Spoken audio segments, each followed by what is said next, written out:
Over the top? No, we had no over the top rules. We were totally reasonable, thoughtful parents who made solid decisions at every turn. Hollywood is often painted as a dream factory, a place where fame, money, and glamour collide. But behind the bright lights and red carpets, there are stories that are darker, stories that stay buried for decades. Ron Howard, America's favorite child actor turned legendary director, carried one of those secrets for half a century. It was the summer of 1973 during the filming of American Graffiti. To outsiders, the set looked like a celebration of cars, music, and teenage freedom. But inside that world, Ron was facing torment. Harrison Ford and Paul Le Mat, two rising actors on the project, singled him out in ways that would haunt him for years. They mocked him, calling him Opie, a name that traced back to his childhood role on The Andy Griffith Show. They didn't just tease him, they escalated their cruelty. On July 15th, they hurled empty beer bottles at his car, demanding he dance Opie dance. On July 20th, they locked him inside a trailer, causing him to miss rehearsals. At parties, they spiked his drinks just to humiliate him. The reason? In their eyes, Ron was still just the freckle-faced kid from TV, not a serious actor deserving of respect. He later admitted this was his only true experience of what he called Opie shaming. For decades, Ron never spoke publicly about this period. While his career flourished, the scars from those early humiliations lingered. And yet that wasn't the only secret. Behind the family-friendly image, behind the warm smile audiences trusted, Ron Howard's life was filled with untold struggles, financial collapse in his childhood, near-fatal accidents on set, brutal rejections as a teenager, lawsuits that drained millions, and family struggles that nearly tore his marriage apart. For 50 years, Ron stayed quiet about the darker side of Hollywood. But now, step by step, his story is finally being told, not just the success, but the sacrifices, the pain, and the resilience that made him who he is today. Ronald William Howard was born on March 1, 1954. In the small town of Duncan, Oklahoma. His father, Rance Howard, was a man with a dream. He had served in the Air Force but longed for a life in the arts. Rance was an actor and writer, though his career was far from stable. His wife, Jean Spiegel Howard, was also an actress, hoping for her own breakthrough in Hollywood. But when Ron was born, the family had very little. Money was tight, opportunities were rare, and the glamorous image of Hollywood felt far away. By 1958, when Ron was only 4 years old, the Howards made a life-changing decision. They packed everything they owned into a car and moved west, settling in Burbank, California. They weren't chasing luxury. They were chasing survival and the hope that their careers might finally take off. The little house they moved into was cramped and modest. But what made it unusual was its proximity to major studios. From his earliest years, Ron saw actors, cameras, and production crews almost daily. While most children were playing in sandboxes or attending preschool, Ron was watching film sets, absorbing the rhythms of dialogue, lighting, and performance. Without anyone planning it, the industry began to shape him. His parents, however, made a vow early on. Ron would not become just another child star. They had seen what the industry could do to young kids, how it could rob them of their innocence. So they created a rule in 1954, when Ron was only a baby, no full-time acting until he turned 5. This meant turning down big opportunities even when they couldn't pay rent. By 1957, the family's financial struggles grew severe. Rance considered giving up his dream and moving back to Oklahoma to work as a farmer. Debt piled up, and at one point, the Howards were barely surviving. Yet they refused to compromise their principles. Ron would be allowed to act, but never at the cost of his childhood. It was a noble decision, but it nearly broke them. They pawned belongings, skipped rent payments, and worried daily about groceries. But by staying the course, they unknowingly set Ron on a path that would one day make him not just a successful actor, but a thoughtful filmmaker. Ron's very first appearance in front of a camera wasn't planned at all. On January 1st, 1956, when he was just 18 months old, his father needed a baby for a short scene in the film Frontier Woman. Instead of hiring someone else, Rance used his son. Ron's part was tiny, just a baby crawling across the set. But that fleeting moment marked the beginning of something much larger. By July 15, 1956, Ron was already performing live on stage in a theater play. It was unusual for a toddler, but he seemed comfortable in the spotlight. Producers noticed his natural presence, but his parents stayed cautious. Offers rolled in, yet they refused to lock him into long-term contracts. For them, protecting his childhood mattered more than money. Still, the financial strain was real. By 1957, things were so dire that Rance nearly quit acting altogether. But they endured, believing Hollywood would eventually reward their sacrifices. Finally, in 1959, when Ron turned 5, everything began to change. He was cast in The Journey, his first credited film role. This was the first time his name appeared on screen, a milestone moment. But the experience wasn't entirely joyful. On set, crew members mocked his red hair and freckles, calling him names like freckle-faced freak. For a child, the bullying was painful, and he often returned home in tears. Rance, who was also working on the film, defended his son, nearly losing his own job in the process. The job only paid $2,500, a small amount considering the stress. But to the Howards, it was everything. That same year, Ron's younger brother, Clint Howard, was born on April 20th. The family grew, but so did the debt. Adjusted to today's values, they owed around $5,000. Yet they remained committed to their rule. Ron would continue acting, but he would still attend public school and live as much of a normal childhood as possible. That balance between childhood and stardom would define his early years and shape his perspective on Hollywood forever. Everything changed in 1960. At just 6 years old, Ron auditioned for the role of Opie Taylor on The Andy Griffith Show. More than 300 children tried out, but Ron's natural charm stood out. He wasn't polished or overly rehearsed, he was genuine.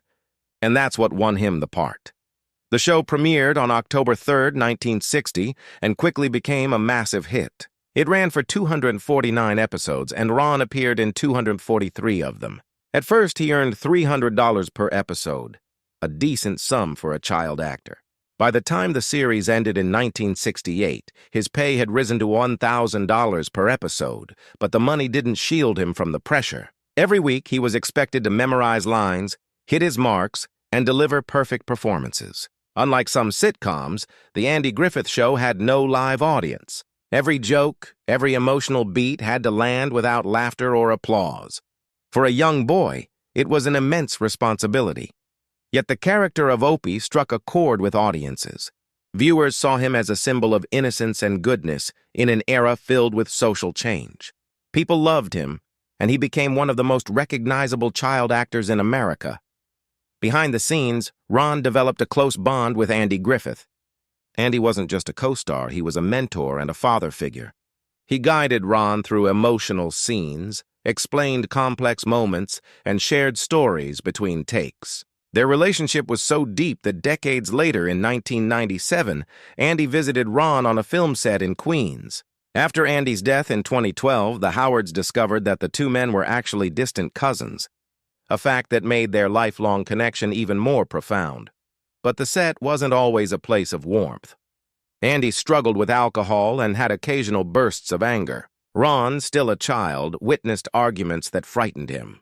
In one memorable moment, Andy read a scathing review aloud in front of the cast and crew, visibly shaken. Then, in 1962, disaster nearly struck. While filming a fishing scene on a lake, 8-year-old Ron fell into the water when their boat tipped. He couldn't swim well and panic set in. Andy Griffith didn't hesitate. He jumped in and pulled the boy to safety. The producers kept the incident quiet, afraid it might tarnish the show's reputation. But for Ron, it was a turning point. The lack of safety measures haunted him, and years later, as a director, he made sure his sets always had rigorous safety protocols. For the public, The Andy Griffith Show was wholesome entertainment. For Ron, it was a mixture of mentorship, responsibility, and quiet trauma that shaped his future. While the world adored young Opie Taylor, Ron Howard's life behind the scenes wasn't always picture perfect. For all the love he received from viewers, he faced plenty of struggles as a child actor. The teasing about his freckles and red hair didn't stop with the journey. On the Andy Griffith Show, he often overheard crew members making comments about his appearance. They never intended him to hear, but children pick up more than adults realize. The nicknames stung, and though he smiled on camera, inside he carried the hurt. Then there were the long work days. Hollywood in the early 1960s had far fewer regulations for child performers. Kids could spend grueling hours on set, memorizing lines, rehearsing takes, and reshooting scenes until perfection was reached. Sleep deprivation was common. Missing school was routine. The line between being a child and being an employee blurred daily. The near-drowning incident in 1962 left a scar as well. Though Andy Griffith saved him, Ron never forgot the fear he felt gasping for air. That memory stuck with him as a reminder of how unprotected child actors were. Yet Ron's parents remained his shield. Unlike many families who exploited child stars, Rance and Jean prioritized their son's well-being.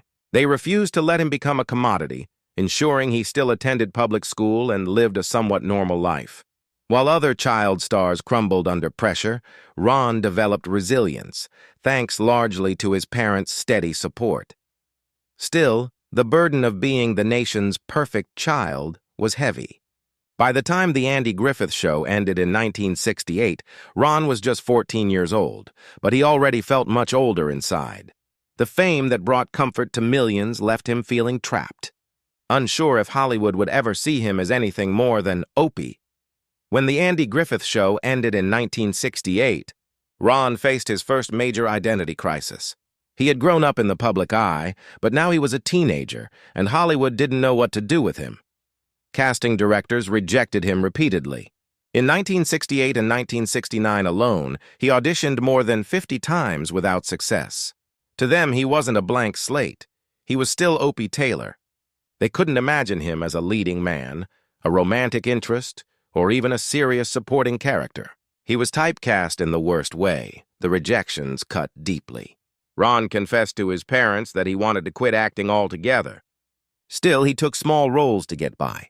In 1969, he appeared in Gentle Ben, earning just $500 per episode, far less than what he once made. In 1970, he auditioned for The Wild Country but lost the lead. Every no chipped away at his confidence.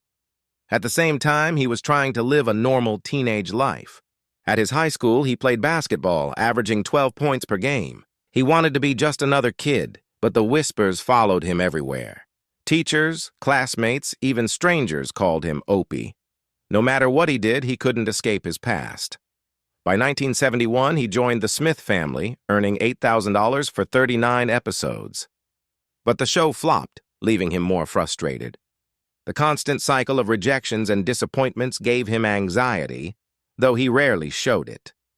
Inside, he worried he would never break free from his child star image. That fear almost pushed him away from Hollywood entirely. But then, in 1973, a new opportunity came along, one that would change his life. Though not without pain, amidst the turbulence of his career, Ron found stability in an unlikely place: high school romance. In 1970, he met Cheryl Alley. Their connection was instant, and soon they were inseparable. But being young and in love came with its own challenges. Their first date was on November 1st, 1970. By December, rumors spread like wildfire through their school that Cheryl was pregnant. They were just 16, but the gossip grew out of control. In January 1971, Ron felt compelled to address it publicly, denying the claims in the school newspaper. But by February, the tabloids caught wind of the story, twisting it further. The rumor cost him professionally. A television guest role worth $2,000 slipped through his fingers because of the scandal. For Cheryl, the attention was devastating, but she stood by Ron's side.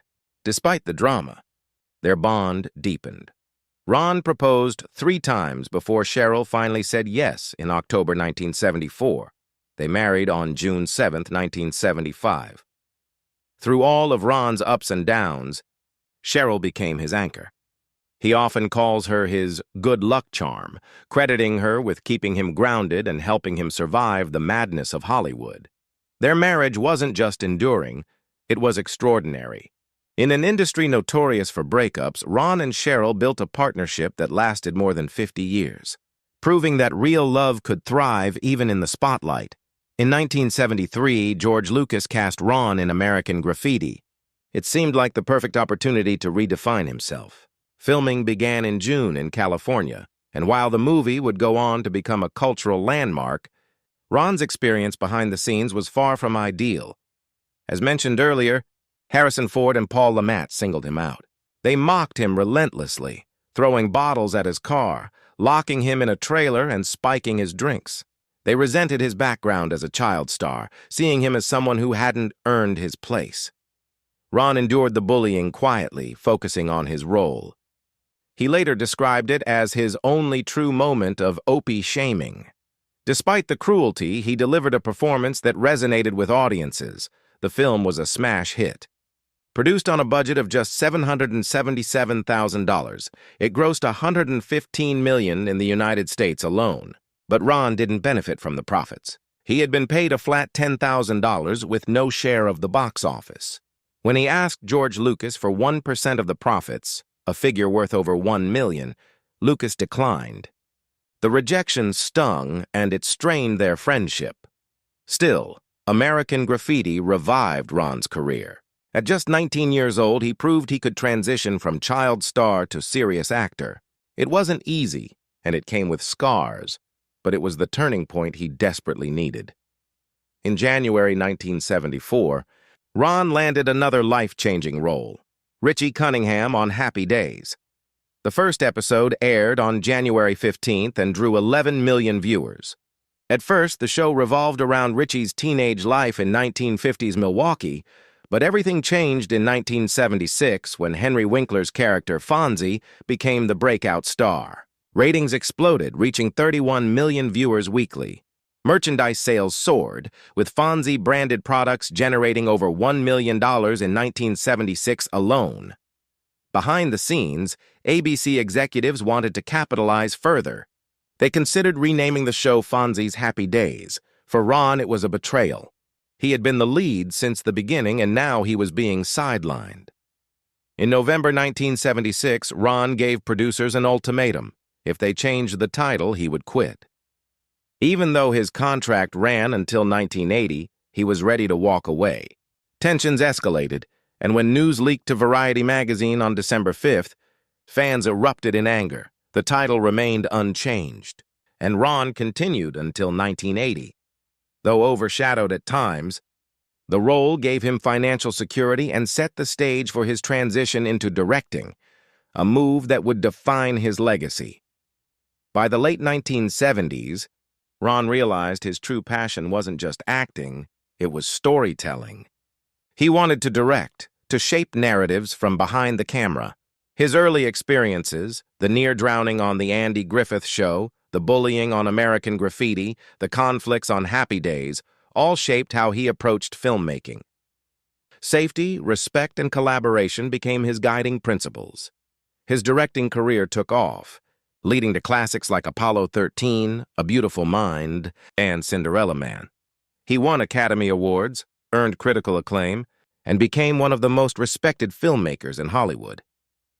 But his journey wasn't just about success. Along the way, he faced lawsuits that cost millions, personal doubts that lingered, and family challenges that tested his marriage. Through it all, Cheryl remained by his side, his constant support. Today, Ron Howard isn't just remembered as Opie or Richie Cunningham. He's celebrated as a master storyteller who overcame the traps of child stardom, navigated the brutality of Hollywood, and built a life filled with love, resilience, and achievement. For decades, he stayed silent about the struggles. But now, as he reflects on his painful journey, he admits the truth. Behind the smile was a boy who carried scars, a man who fought battles unseen, and an artist who turned hardship into timeless stories. Ron's shift from acting to directing wasn't smooth. After leaving Happy Days in 1980, he directed his first major film, Grand Theft Auto, 1977, which earned just $15 million worldwide. Critics were skeptical. Many dismissed him as just a former child star dabbling behind the camera. But Ron refused to give up. In 1982, he directed Night Shift, which introduced Michael Keaton to audiences and grossed $21 million. For Ron, the film was validation. It proved he could tell stories from behind the lens. Still, studios remained cautious. He had to fight for funding, often agreeing to lower pay or tighter deadlines just to keep directing. In 1984, his big break came with Splash, starring Tom Hanks. The romantic comedy cost $8 million to produce and earned $69 million worldwide. Suddenly, Hollywood saw Ron Howard not as Opie or Richie, but as a filmmaker with a gift for storytelling. The 1990s defined Ron Howard as one of the greatest directors of his era. Apollo 13, 1995, grossed $355 million worldwide and earned 9 Academy Award nominations. Ron's meticulous attention to detail, including using NASA sets and even flying his cast in zero-gravity planes, set a new bar for realism in cinema. But it was A Beautiful Mind, 2001, that cemented his legacy. The film won 4 Academy Awards, including Best Director for Ron. Holding the golden statue in his hands, he felt an overwhelming sense of relief. Every rejection, every insult, every moment of doubt had been worth it. Through the 2000s and 2010s, Ron directed a wide range of projects, from Cinderella Man to the Da Vinci Code and even documentaries. While not every project was a hit, he built a reputation as a director who could balance artistry with commercial success. Despite his success, Ron wasn't immune to financial struggles. Between 1985 and 1995, he faced 2 major lawsuits, each costing him millions. One dispute with a former business partner nearly bankrupted his production company, Imagine Entertainment. Still, he bounced back. By the 2000s, Imagine Entertainment was producing blockbuster TV shows like 24 and Arrested Development. In 2010, the company was valued at over $600 million. Ron's net worth skyrocketed, eventually crossing $200 million by the 2020s, yet he never flaunted his wealth. Unlike other celebrities, Ron lived a relatively quiet life, investing in modest properties and prioritizing family over luxury. Through all the chaos, Ron's anchor remained his wife, Cheryl. Married since 1975, they raised 4 children together. Their daughter, Bryce Dallas Howard, followed in his footsteps, becoming a successful actress and director. Ron took immense pride in her achievements, often calling her the better storyteller in the family. Unlike many Hollywood families, the Howards avoided scandal. They kept their private lives away from tabloids, focusing instead on shared family traditions. Ron credited Cheryl for holding the family together, calling her the true director of their household. Ron Howard's impact on Hollywood went far beyond his own films. He mentored young directors, championed safe sets, and insisted on ethical treatment for cast and crew. His early struggles, nearly drowning on Andy Griffith, being bullied on American Graffiti, clashing with executives on Happy Days, all shaped how he led his productions. Directors like J.J. Abrams and Bryce Dallas Howard cite him as a guiding influence. Actors describe him as collaborative, respectful, and deeply empathetic. In many ways, Ron rewrote the blueprint for how to balance art and humanity in Hollywood. Looking back, Ron often admits he never expected his life to unfold this way. From being teased about freckles and red hair to becoming one of the most respected directors in the world, his journey defied the odds. He says his story is proof that resilience matters more than talent alone. Every rejection, every insult, every painful rumor shaped him into the man he became. His advice to young dreamers is simple. Don't let others define you. Stay curious, stay kind, and keep telling your story. Today, Ron Howard's legacy isn't just about awards or box office numbers. It's about survival, growth, and transformation. He started as a little boy with freckles and a smile, and became a storyteller whose work will outlive him for generations. In 2017, Ron Howard received a call that would surprise even him. Lucasfilm was in trouble, Solo. A Star Wars story had lost its original directors and the production was in chaos. Disney executives turned to Ron, hoping his steady hand could save the project. Ron stepped in with only 4 months left before the deadline. He reshot nearly 70% of the film, balancing fan expectations with the studio's massive budget. The movie eventually grossed $392 million worldwide. While critics gave mixed reviews, most agreed that Ron had performed a miracle simply getting the film finished on time. For Ron, it was a bittersweet moment. He grew up watching the rise of Star Wars and was close to George Lucas. But stepping into such a beloved franchise also made him the target of online backlash. Fans blamed him for changes he didn't even make.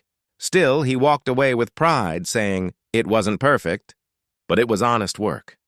After decades of fictional storytelling, Ron shifted focus toward documentaries in the late 2010s and 2020s.